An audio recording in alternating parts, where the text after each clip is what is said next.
Shalom.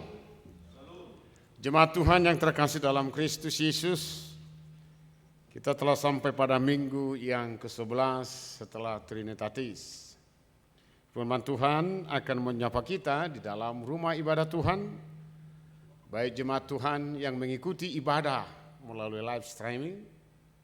Kita akan membacakan firman Tuhan, yaitu dari kitab Injil Matius, pasal yang ke-16, ayat 21 hingga ayat yang ke-28. Saya akan membacakan bagi kita semuanya. Sejak waktu itu Yesus mulai menyatakan kepada murid-muridnya bahwa ia harus pergi ke Yerusalem dan menanggung banyak penderitaan dari pihak tua-tua, imam-imam kepala, dan ahli-ahli Taurat, lalu dibunuh dan dibangkitkan pada hari ketiga. Tapi Petrus menarik Yesus ke samping dan menegur dia. Katanya, "Tuhan, kiranya Allah menjauhkan hal itu. Hal itu sekali-kali takkan menimpa engkau." Maka Yesus berpaling dan berkata kepada Petrus, "Enyalah iblis, engkau satu batu sandungan bagiku, sebab engkau bukan memikirkan apa yang dipikirkan Allah, melainkan apa yang dipikirkan manusia." Lalu Yesus berkata kepada murid-muridnya, "Setiap orang yang mau mengikut aku, ia harus menyangkal dirinya, memikul salibnya, dan mengikut aku. Karena barang siapa mau menyelamatkan nyawanya, ia akan kehilangan nyawanya. Tetapi barang siapa kehilangan nyawanya karena aku, ia akan memperolehnya. Apa gunanya seorang memperoleh seluruh dunia, tetapi kehilangan nyawanya? Dan apakah yang dapat diberikan sebagai ganti nyawanya? Sebab anak manusia akan datang dalam kemuliaan Bapa-Nya diiringi malaikat-malaikatnya. Pada waktu itu ia akan membalas setiap orang menurut perbuatannya. Aku berkata kepadamu, sesungguhnya di antara orang yang hadir di sini, ada yang tidak akan mati sebelum mereka melihat Anak Manusia datang sebagai Raja dalam kerajaannya." Demikian pembacaan firman Tuhan. Jemaat Tuhan yang terkasih dalam Kristus Yesus, ketika Yesus mengadakan evaluasi tentang kesiapan Yesus dalam Injil Matius pasal 16 ini, siapakah anak manusia menurut orang banyak? Para murid mengatakan, "Engkau adalah Nabi Elia, engkau adalah Yohanes Pembaptis, engkau adalah salah satu dari nabi dalam perjanjian lama." Karena sebatas itu pengetahuan mereka tentang Yesus, maka Yesus mengalihkan pertanyaannya kepada para murid. "Lalu menurutmu siapa saya? Lalu menurutmu siapa saya?" Maka Petrus dengan juru bicara mengatakan, "Engkau adalah Mesias." Sungguh luar biasa jawaban Petrus. Engkau adalah Mesias yang diurapi, yang dilantik. Itu pengertian Mesias. Maka Yesus memberikan gelar kepada Petrus. "Petrus, engkau adalah batu penjuru dunia." Sejak itu jika saudara baca nas ini, engkau adalah batu penjuru dunia. Sungguh luar biasa penyamatan sebutan bagi Petrus ketika Yesus mengatakan, "Engkau adalah batu penjuru dunia. Bahkan engkau adalah batu karang, di atas batu karang ini akan kudirikan kerajaan." Jadi Yesus melihat bahwa murid-muridnya dengan menjawab engkau adalah Mesias, Yesus telah melihat bahwa murid-muridnya telah mengerti siapakah Yesus itu yang sesungguhnya.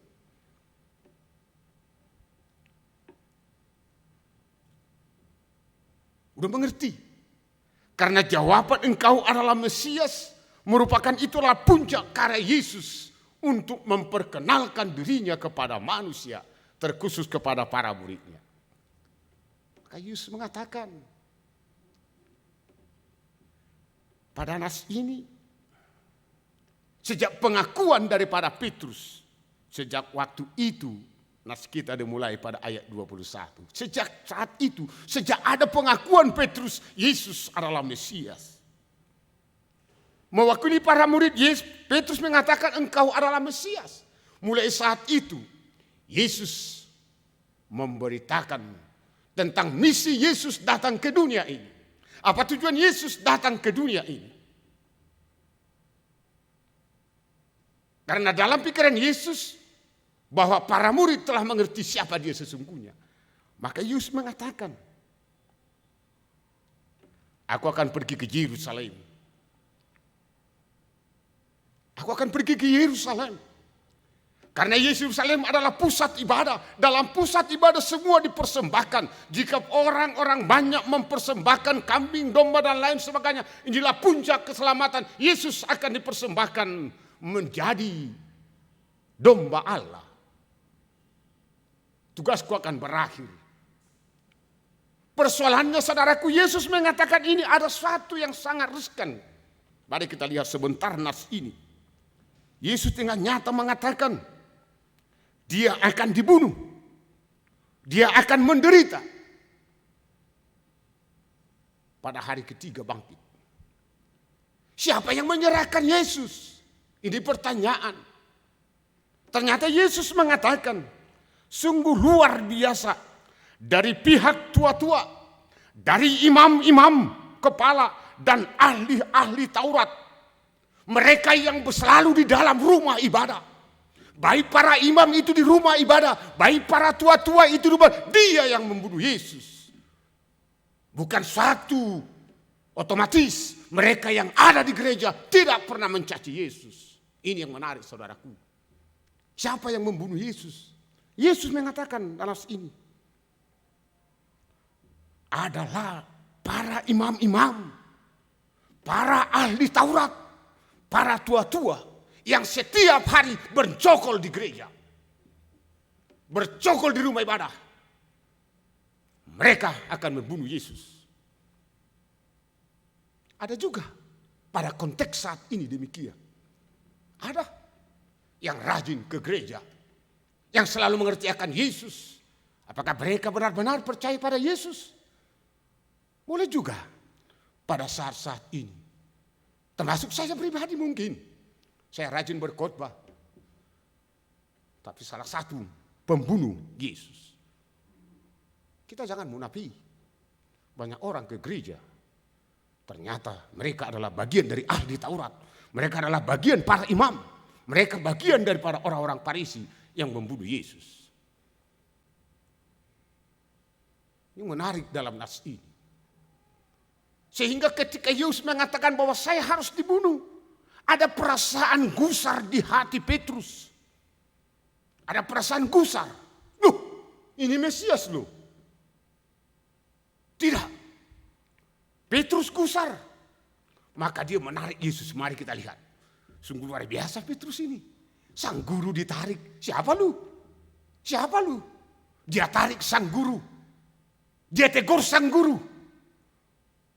Sungguh luar biasa kau Petrus ketika saya mempersiapkan khotbah ini. Maka Petrus menarik Yesus, Tuhan. Bahkan menegur pada ayat 22. Tetapi Petrus menarik Yesus ke samping dan menegur dia. Konsep Petrus itu Mesias itu raja di raja, tapi dia adalah raja politik. Sehingga ketika Yesus mengatakan saya akan dibunuh, tidak masuk akal karena Petrus bercokol pada pikirannya sendiri. Kecil pikiran manusia itu. Terlalu kecil memahami siapa Yesus. Tidak dapat. Ketika manusia mengandalkan pikirannya, ini yang terjadi. Dia tarik Yesus. Dalam bahasa Batak sungguh luar biasa nih. Marsi carita di bani sih. identik mengapian, identik tidak masuk ke akal.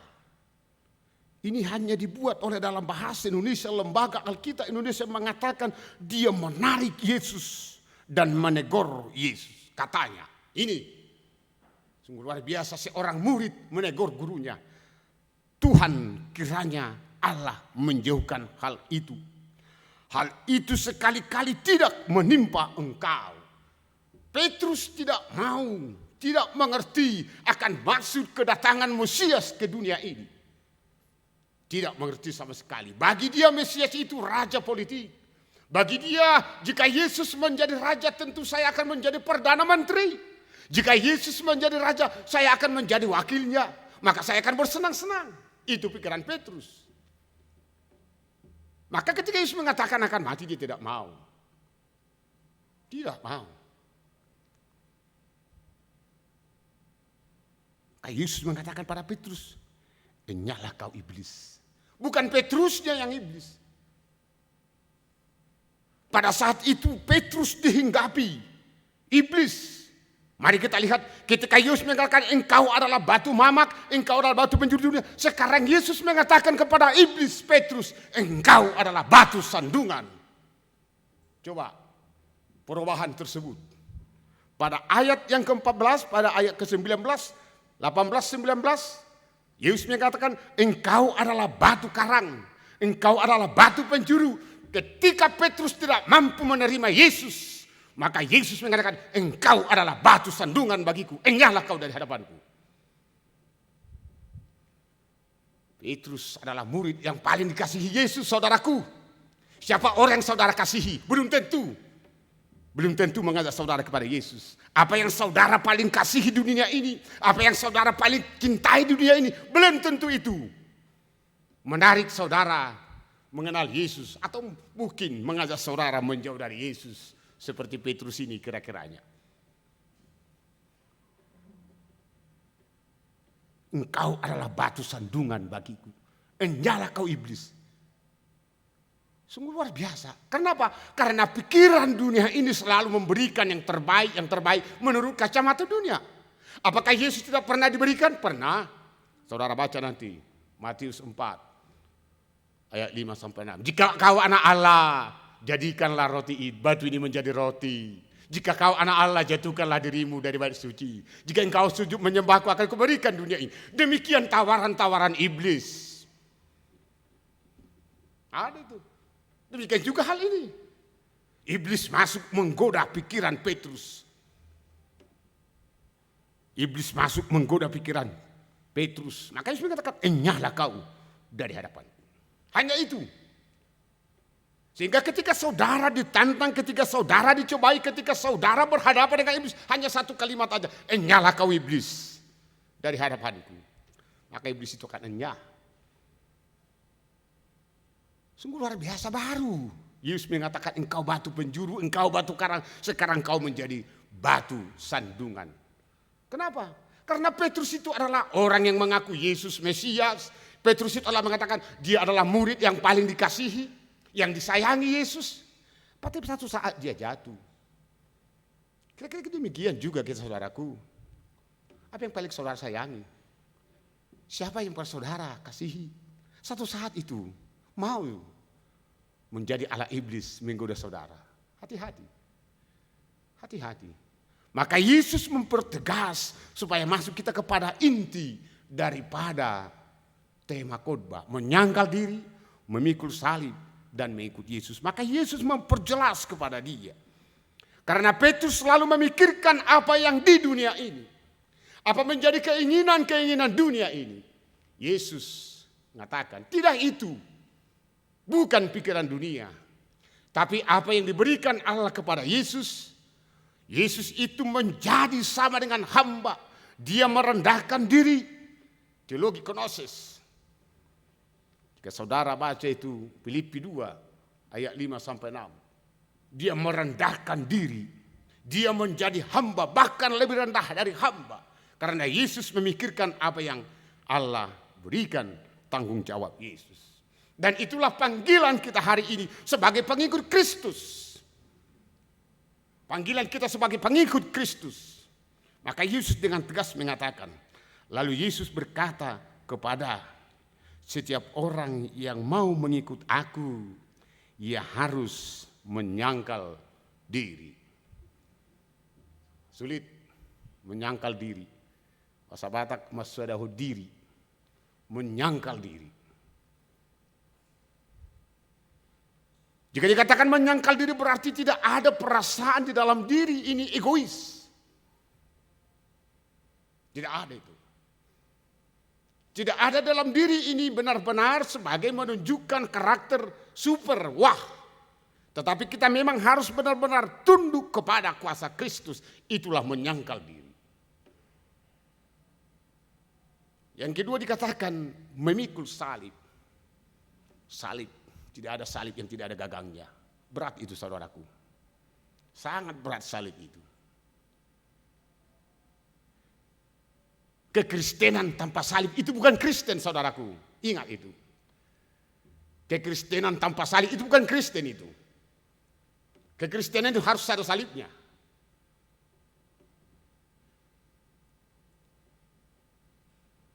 Memikul salib mampu menderita bersama Yesus.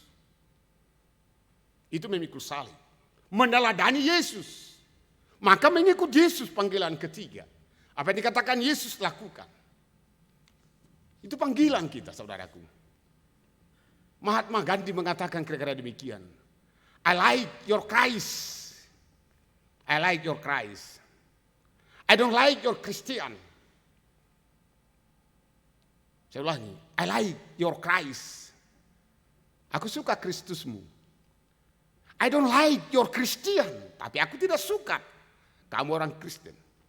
Your Christian are so uncle your Christ. Karena kamu orang Kristen tidak sama seperti Kristusmu. Coba pernyataan Mahatma Gandhi yang selalu kita mengenal yaitu teologi kekerasan. I like your Christ. I don't like your Christian. Your Christian are so uncle, are so unlike your Christ. Saya suka. Saya suka Kristusmu. Tapi aku tidak suka sama kamu orang Kristen. Kamu orang Kristen nampaknya bukan seperti Kristusmu. Itu tantangan kita hari ini. Dan itu tantangan. Jangan katakan mereka itu yang ada di sana yang dikatakan membunuh. Itu sekolah minggu dulu itu. Pasti sekolah minggu gereja itu. Pasti sekolah minggu itu. Karena Kristen itu semua. Yang masuk deretan itu semua. Tapi tidak menunjukkan mereka itulah pengikut Yesus memikul salib. Tidak. Maka benar juga pernyataan daripada Mahatma Gandhi. Sungguh luar biasa Kristus itu. Tapi mengapa kita orang Kristen tidak mengungkapkan, tidak menunjukkan bahwa kita ini pengikut Kristus? Coba saudara, harus survei ini. Ketika saya melayani Pekanbaru, sepanjang jalan Minas itu pernah saya hitung hampir lebih 10 km, 30 gereja. Tapi ingat saudaraku, di mana gereja paling banyak, di situ tingkat kekerasan paling sungguh luar biasa kerasnya. Di mana gereja paling banyak, di situ tingkat kekerasan, kecurangan, pembunuhan, mencuri di sana paling banyak. Perhatikan itu. Lalu saya bertanya, apa gunanya kami dipanggil oleh Tuhan? Coba perhatikan survei itu. Di mana gereja paling banyak, di sana tingkat kekerasan paling banyak. Di sana tingkat pencurian paling banyak. Di sana tingkat pembunuhan paling banyak. Lalu untuk apa kita mendengarkan firman Tuhan? Untuk apa? Sekarang kita ditantang melalui khotbah ini. Kita jangan seperti Petrus. Jangan seperti Petrus. Tapi mari kita teladani Kristus Yesus. Jika orang yang tidak percaya kepada Yesus Kristus, Mahatma Gandhi mengatakan, aku suka Kristusmu, tapi aku tidak suka sama kamu, orang Kristen. Karena kamu tidak pernah menunjukkan sikap seperti Kristus. Sungguh malu kita orang Kristen ini. Sungguh malu kita, malu. Tunjukkanlah melalui khotbah ini bahwa kamu itu pengikut Yesus. Kamu mampu menyangkal diri bahwa kamu mampu memikul salib, tunjukkan itu. Di mana saudara dan saya berada, tunjukkan bahwa saya ini adalah pengikut Yesus. Bukan hanya di gereja, tapi dimanapun kita hidup tunjukkan bahwa kita ini pengikut Kristus. Tunjukkan itu. Jangan contoh perilaku para imam-imam. Jangan contoh para tingkah laku ahli-ahli hukum Taurat. Jangan contoh perilaku Petrus yang menyatakan kau Kristus. Tapi contohlah Yesus Kristus. Karena hanya dia model, gak ada yang lain. Sebelum para teolog menulis buku, sebelum para pakar-pakar ilmu menulis buku, Yesus lebih dahulu menuliskan ini, saudaraku. Udah ada ini. Persoalannya, maukah kita melakukan? Maukah kita menjadi murid atau pengikut Yesus? Kenapa? Yesus perhadapkan. Mengikut Yesus itu konsekuensi logis. Ada jaminan, saudaraku. Ada jaminan. Bukan dunia ini alamat kita. Tapi jaminan adalah surgawi. Itu dikatakan Yesus. Bukan saya mengatakan ayo kita rame-rame saat ini ke surga. Bukan demikian maksud saya. Tapi ada konsekuensinya. Jaminannya adalah Yesus mengatakan pada ayat selanjutnya. Apa gunanya orang mempelihara seluruh dunia ini jika nyawanya menghilang? Gak ada gunanya kan? Apakah dunia ini akhir kita? Tidak. Panggilan orang Kristen bukanlah di dunia ini. Panggilan kita adalah surga. Di sana kita akan bersama-sama dengan Yesus. Hidup bersama-sama dengan Yesus. Artinya penderitaan memikul Yesus. Menyangkal diri. Bukan dunia ini alamatnya. Tapi kita akan bersama-sama dengan Yesus di dalam kerajaannya. Yesus pasti datang kedua kali. Pasti datang. Tapi setiap orang yang senantiasa setia, menyangkal, memikul salib, mengikut Yesus, Yesus akan hadir bersama para malaikat menjadikan mereka anak-anak Yesus Kristus. Itulah jaminan bagi kita saudaraku. Oleh sebab itu buktikanlah mulai saat ini. Buktikanlah bahwa saya dan saudara benar-benar pengikut Yesus. Tunjukkanlah itu. Dimanapun saudara berada, apapun saudara miliki saat ini, semuanya itu adalah sementara. Tapi yang kekal, yang abadi adalah hidup bersama Yesus di dalam kerajaannya. Sebab itu pergilah saudaraku, tunjukkanlah dirimu, tunjukkan di mana saudara berada. Saya yakin dan percaya, jika kita saat ini lebih daripada 20-30 orang, jika saudara bersahabat, tunjukkan mulai minggu ini bahwa saudara benar-benar mengikut Yesus. Saudara mampu menyangkal diri, saudara mampu memikul salib, maka saudara akan mengajak teman saudara beribadah minggu depan di sini. Karena mengikut Yesus itu alamatnya bukan dunia ini, alamatnya adalah di sorga. Amin. Tuhan Yesus memberkati. Kita berdoa. Terima kasih Bapa dalam Yesus Kristus. Sungguh luar biasa Tuhan menyapa kami pada hari ini. Agar kami tunjukkan jati diri kami mengikut Tuhan. Apapun tantangan yang kami hadapi, kami mampu memikul salib. Apapun persoalan yang kami hadapi, kami mampu menyangkal diri. Karena kami yakin dan percaya bersama Yesus Kristus kami akan menjadi pemenang-pemenang. Sehingga bukan dunia ini menjadi alamat kami. Tapi sorga adalah tempat kami bersama Yesus Kristus. Terkadang Bapak, orang yang paling dekat dengan kami mampu menjadi penggoda kami. Sehingga kami melenceng dari kebenaran firman Tuhan. Sebagaimana Petrus dan juga para ahli Taurat. Mari Bapak berkati kami, urapi kami dengan Roh Kudus-Mu. Sehingga kesetiaan kami mengikut Yesus, melakukan firman-Mu. Dapat kami wujud nyatakan di dalam kehidupan kami sehari-hari. Ampunkan kami dari segala dosa kami. Sehingga kami layak menaikkan doa-doa syafaat kami. Jemaat Tuhan yang sakit, mari Bapak jamah mereka. Baik mereka yang ada di rumah sakit maupun di rumah. Kiranya Tuhan hadir menjamah mereka. Berikan kesembuhan. Kami yakin dan percaya di dalam Kristus Yesus segala sakit penyakit akan Tuhan angkat. Mereka menerima pemulihan kesembuhan dari Tuhan. Secara khusus kami berdoa buat Inang Situa Wilpet, Sida Butar yang saat ini sedang dalam keadaan sakit, dirawat di rumah sakit. Allah Bapa, dalam Yesus Kristus tidak mustahil bagimu. Tumpangkan tanganmu, berikan kesembuhan di dalam nama Yesus Kristus. Ibu kami akan Tuhan sembuhkan. Sungguh luar biasa berkat Tuhan buat jemaat Tuhan. Sungguh banyak jemaat Tuhan yang menikmati kasih karunia melalui pertambahan usia mereka. Mari Tuhan pada hari ulang tahun Tuhan sempurnakan sukacita mereka. Sehingga mereka akan sadar bahwa hidup ini adalah berkat. Dalam perayaan ulang tahunnya hadirlah Tuhan dalam Roh Kudus untuk memberkati seluruh jemaat Tuhan. Bapa dalam Yesus Kristus, telah selesai purna bakti 2 orang jemaatmu, majelismu yang mengabdi selama ini, telah menyelesaikan tugas panggilan, menunaikan tugas panggilannya sebagai majelis. Kiranya pada hari-hari tua mereka, ketika mereka memasuki masa pensiun, Tuhan senantiasa memberkati, menguatkan mereka, sehingga segala bentuk pelayanan mereka yang selama ini menjadi dupa yang harum di hadirat Tuhan. Dan sertai kami para generasi-generasi penerus untuk meneladani pelayanan hamba Tuhan yang telah memasuki masa pensiun. Sungguh banyak juga berkat Tuhan yang anugerahkan bagi jemaat Tuhan, sehingga dengan sukacita surgawi mereka memberikan persembahan kepada Tuhan melalui gereja ini.